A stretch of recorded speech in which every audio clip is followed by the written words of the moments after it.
Dans le milieu du modélisme, réaliser la neige est parfois une tâche compliquée. Une texture trop sablonneuse, une couleur qui jaunit avec le temps, c'est le genre de détail qui peut vous gâcher une figurine.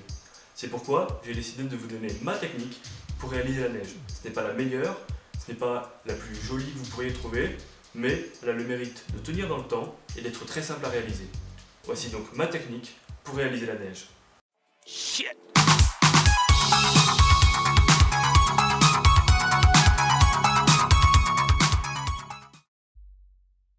Cette technique est très simple, c'est celle que j'ai utilisée sur mon commissaire mordiant Otto von Straußenhoff. Pour obtenir le même résultat, vous n'avez qu'à suivre les étapes. Tout d'abord, dans un récipient, versez n'importe quel type de colle à bois.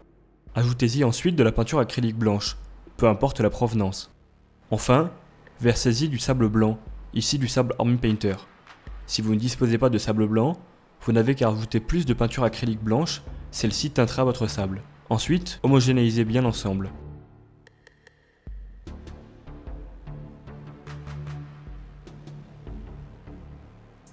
Vous devez obtenir une sorte de pâte relativement consistante.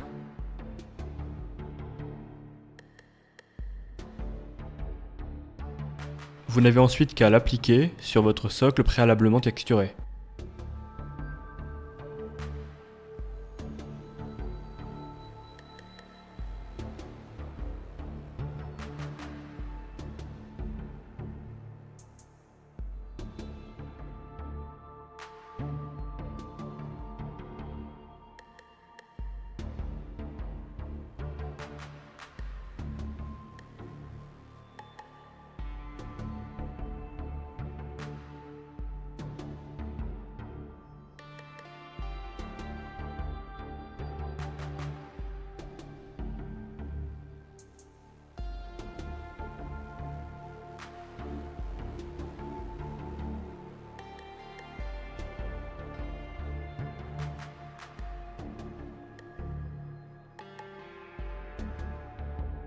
Vous pouvez très bien vous contenter de ce résultat, mais je vous propose un petit détail qui fait la différence. Pour lier de manière plus réaliste la neige à votre socle, utilisez un petit lavis de bleu très clair, dans mon cas de l'Electric Blue de chez Army Painter.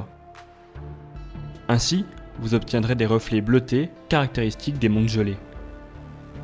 Pour que le résultat soit concluant, il vous faut déposer le lavis bleu avant que la pâte blanche soit tout à fait sèche. Ainsi, la teinte bleutée s'infiltrera en profondeur et créera des reflets intéressants.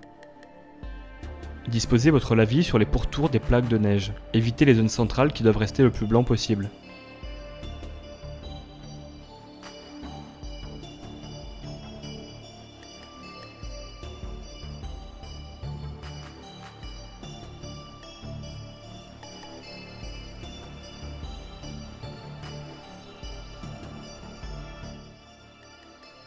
Voici le résultat final. Plutôt simple, non ? Vous voilà donc prêt à réaliser les étendues gelées de Fenris. Si cette vidéo vous a plu, n'hésitez pas à vous abonner pour ne pas rater la prochaine, à nous suivre sur Facebook pour découvrir des projets qui ne sont pas réalisés en vidéo mais qui pourraient vous plaire, et surtout, n'oubliez pas de suivre la page YouTube Wargamer France. Actuellement est en cours un énorme concours avec des lots exceptionnels à gagner, il faut aller voir ça, ça vaut vraiment le coup. Dans tous les cas, je vous dis à la prochaine pour de nouvelles vidéos, et d'ici là, bonne peinture.